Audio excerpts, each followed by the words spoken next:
അതിതീവ്ര മഴയ്ക്ക് സാധ്യതയുള്ളതിനാൽ കോഴിക്കോട്, കണ്ണൂർ, കാസർഗോഡ് ജില്ലകളിൽ ഇന്ന് റെഡ് അലർട്ട്. മലപ്പുറം, വയനാട് ജില്ലകളിൽ ഓറഞ്ച് അലർട്ടാണ്. റെഡ് അലർട്ട് പ്രഖ്യാപിച്ച 3 ജില്ലകളിൽ വിദ്യാഭ്യാസ സ്ഥാപനങ്ങൾക്ക് അവധി പ്രഖ്യാപിച്ചിട്ടുണ്ട്.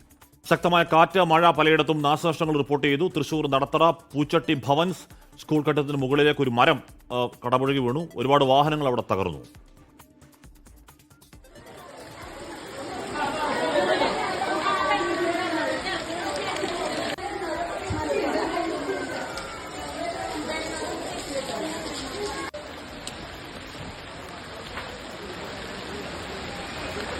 മറ്റത്തൂരിൽ മണ്ണിടിച്ചിൽ ഭീഷണിയെ തുടർന്ന് 10 കുടുംബങ്ങളെ മാറ്റിപ്പാർപ്പിച്ചു. മറ്റത്തൂർ പഞ്ചായത്തിൽ 18-ാം വാർഡിലാണ് ഞങ്ങൾ താമസിക്കുന്നത്. ഇന്നലെ ഞങ്ങളോട് ഇങ്ങനെ അവിടെ നിന്ന് മാറി താമസിക്കണമെന്ന് പറഞ്ഞു. വില്ലേജിൽ നിന്നും പഞ്ചായത്തിൽ നിന്നും പിന്നെ പോലീസുകാരും വന്നിട്ടുണ്ടായിരുന്നു, മാറാൻ പറഞ്ഞു. അപ്പോൾ ഞങ്ങൾ ഇന്നലെ 6 മണി കഴിഞ്ഞപ്പോൾ ഞങ്ങൾ അവിടെ നിന്ന് അവർ വിട്ട വണ്ടിയിൽ പോന്നു. ഇങ്ങോട്ട് ശക്തമായ മഴയിൽ കൊച്ചിയിൽ പലയിടത്തും വെള്ളക്കെട്ടാണ്. കോഴിക്കോട് കൊടിയത്തൂരിൽ വീടിന്റെ ചുറ്റുമതിലിടിഞ്ഞു. ദൃശ്യങ്ങളാണ് പ്രേക്ഷകർ കാണുന്നത്. പല സ്ഥലങ്ങളിലും ഇത്തരത്തിലുള്ള മതിലിടിച്ചിൽ, മരം കടപുഴകി വീഴൊക്കെ സംഭവിക്കുന്നുണ്ട്. വലിയ കാറ്റ്, മഴ മാത്രമല്ല വലിയ കാറ്റും ഉണ്ടാവുന്നതിൻ്റെ കൂടി പശ്ചാത്തലത്തിലാണ് ഈ മരം കടപുഴകലൊക്കെ. ഒന്ന് സൂക്ഷിക്കണം എന്നതിൻ്റെ ദൃശ്യസാക്ഷ്യങ്ങൾ കൂടിയാണിത്. ഇടുക്കി കല്ലാർ മാങ്കുളം റോഡിലും തിരുവനന്തപുരം മൂന്നാമൂടും മരങ്ങൾ കടപുഴകി.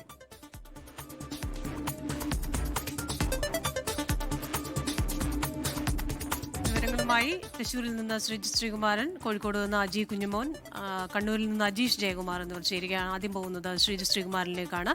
Sreejith, good morning. മഴ അതിന്റെ ഒരു കെടുതികളുടെ ഒരു ആരംഭമാണ്. തൃശൂരിൽ നിന്നുള്ള വിവരങ്ങൾ. Christina, Hashmi, good morning.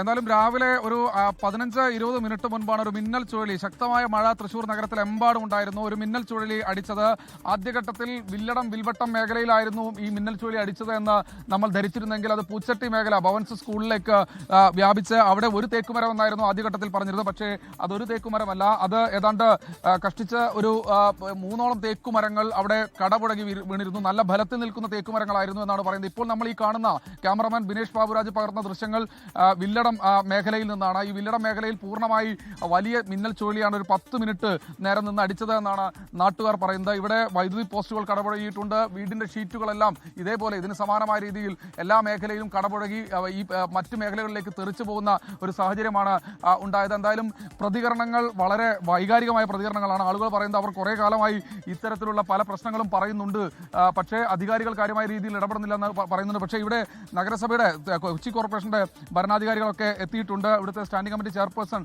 അടക്കമുള്ള ആളുകൾ, ഇവിടുത്തെ പ്രതിപക്ഷ നേതാവ് അടക്കമുള്ള ആളുകളൊക്കെ ഇവിടെ എത്തിച്ചേർന്നിട്ട് ഇതിങ്ങനെ വലിയൊരു ബുദ്ധിമുട്ടിലേക്ക് കാര്യങ്ങൾ പോകുമല്ലേ?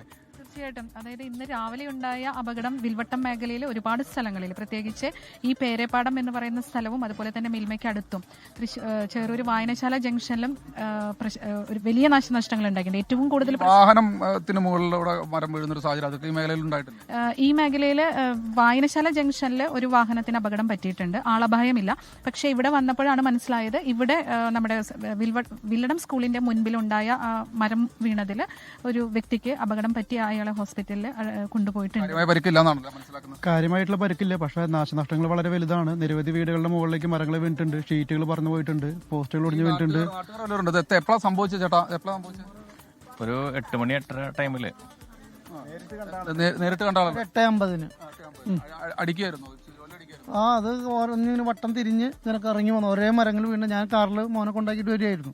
അപ്പോൾ അതിൽ നിന്ന് കാണാൻ പറ്റി നമുക്ക്. അത്ഭുതകരമായി ഇതിന്ന് രക്ഷപ്പെട്ടൊരു വ്യക്തി നമ്മോടൊപ്പം ജോലിക്ക് പോയിരുന്നു അല്ലേ? അപ്പോഴാണ് അത് ചെറൂർ വെച്ചിട്ടാണ്. അപ്പോൾ നമ്മുടെ മുമ്പിലാണ് ചെറൂർ വില്ലേജ് ഓഫീസിന്റെ മുമ്പിൽ ഒരു തേക്ക് ഉണ്ടായിരുന്നു. തേക്ക് നേരെ മുമ്പിലേക്ക് വീഴുന്നത്.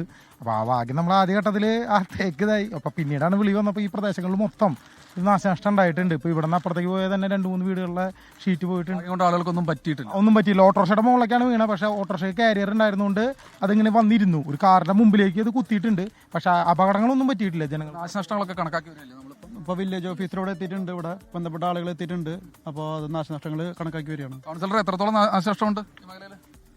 ഒരുവിധം ഈ ഏരിയ മൊത്തത്തിൽ പോയിട്ടുണ്ടെന്ന് പറയാം. നമുക്ക് വെള്ളടത്തുനിന്ന് തൊട്ട് പിടിക്കുകയാണെങ്കിൽ അവിടുന്ന് ബാക്കിൽ വീടുകളുടെ സ്കൂളിന് മുകളിലേക്ക് ഇത് പൊളിഞ്ഞു വീണത്. അത് ഒരുപാട് രക്ഷകർത്താക്കളുടെ വാഹനമൊക്കെ പൊളിഞ്ഞിട്ടൊക്കെ ഉണ്ട്. അജി കുഞ്ഞുമോൻ കുടിച്ചിരുന്നു. അജി, രാവിലെ മുതൽ തുടങ്ങിയ മഴയാണ്. കോഴിക്കോട് ഇപ്പോഴും ഏതാണ്ട് അതേ തീവ്രതയിൽ പോയ രാത്രിയിലെ മഴയൊക്കെ തുടരാൻ തോന്നുന്നു പല മേഖലകളിലും ഒക്കെ. മലയോര മേഖലകളിലൊക്കെ അവസ്ഥ എന്താണ് അജി? മലയോര മേഖലകളിൽ കനത്ത മഴയാണ് അനുഭവപ്പെട്ടുകൊണ്ടിരിക്കുന്നത്. ഇന്നലെ രാത്രി പെയ്ത മഴ ഇപ്പോഴും മലയോര മേഖലകളിൽ തുടർന്നുകൊണ്ടിരിക്കുകയാണ്. പ്രത്യേകിച്ച് ബാലുശ്ശേരി, മുക്കം, കൂടരഞ്ഞി, കോടഞ്ചേരി മേഖലകളിലാണ് അതിതീവ്രമായി മഴ പെയ്യുന്നത്. പേരാമ്പ്ര ഒപ്പം തന്നെ കുറ്റ്യാടി മേഖലകളിലും ശക്തമായ മഴയുണ്ട്. കൊടിയുത്തൂർ പഞ്ചായത്തിലെ 5-ാം വാർഡിൽ ഒരു വീടിന്റെ ചുറ്റുമതിൽ തകർന്നു എന്നും വാർത്തകൾ ഈ ഘട്ടത്തിൽ പുറത്തു വരുന്നുണ്ട്. വലിയ തരത്തിലുള്ള ബുദ്ധിമുട്ടുകളും ആളുകൾ ഈ മഴക്കെടുതിയുമായി ബന്ധപ്പെട്ട് അനുഭവിക്കുന്നുണ്ട്. ക്രിസ്റ്റീന, ഹാഷ്മി.